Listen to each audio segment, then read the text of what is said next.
Dog sitting for the Hendersons seemed like a breeze.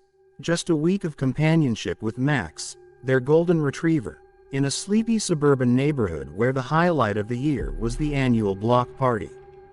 Max, with his boundless affection and obedient nature, quickly became more of a roommate than a responsibility. The Hendersons' home felt like a retreat from my usual bustling life, a place where I could unwind and enjoy the simple pleasures of suburban tranquility. The first half of the week passed in a blur of leisurely walks, playful tug-of-war games, and more episodes of 90s sitcoms than I'd care to admit. Max, ever the laid-back companion, seemed content with our routine, often dozing off on the rug while I lost myself in the nostalgia of television.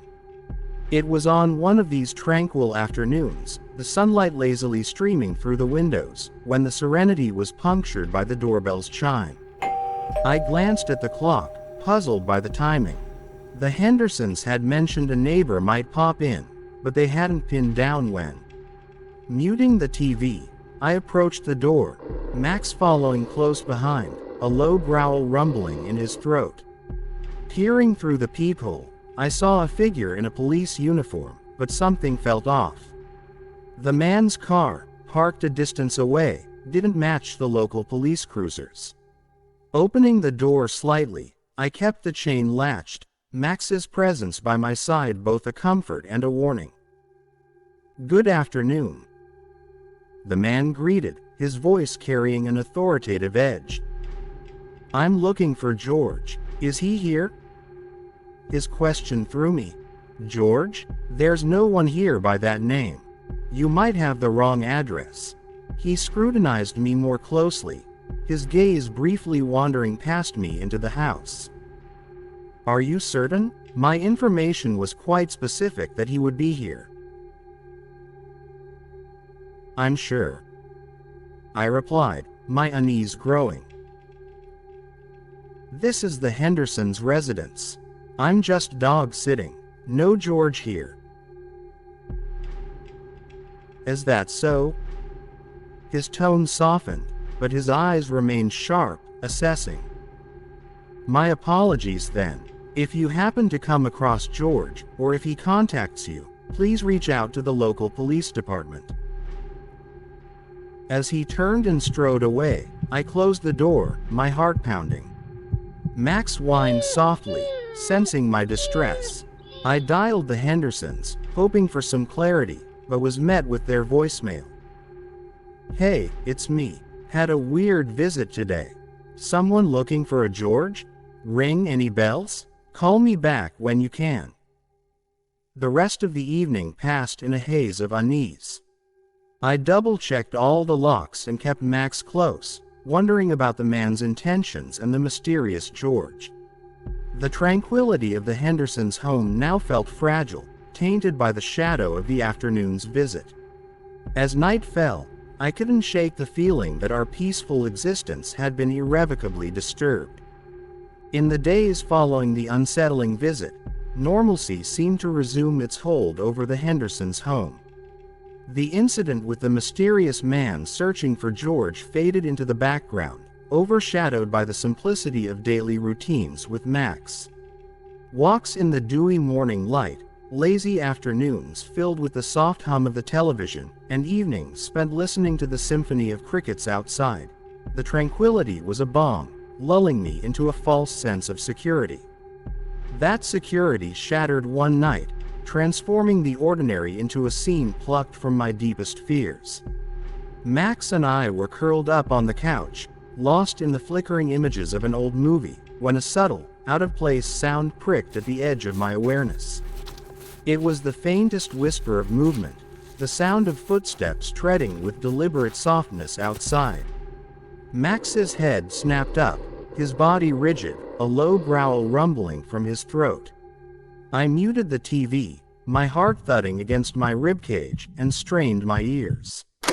The footsteps ceased, replaced by the chilling sound of the back door handle being jiggled. Panic surged through me, icy and sharp. "It's okay, Max," I whispered, more for my comfort than his, as I grabbed his leash and my phone. My fingers trembled as I dialed 911, the phone pressed tightly to my ear. 911, what's your emergency? The dispatcher's voice was calm, a stark contrast to the chaos of my racing thoughts. There are people outside trying to get in.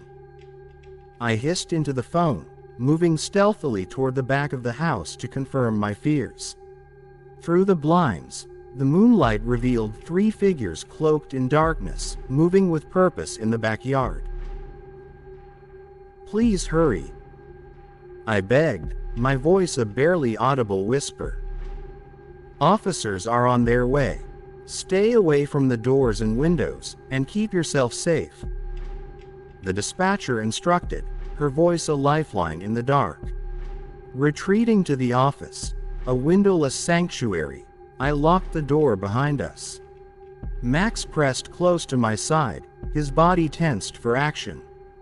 The silence that followed was punctuated by the ominous creaks and groans of the house, each sound amplifying my fear.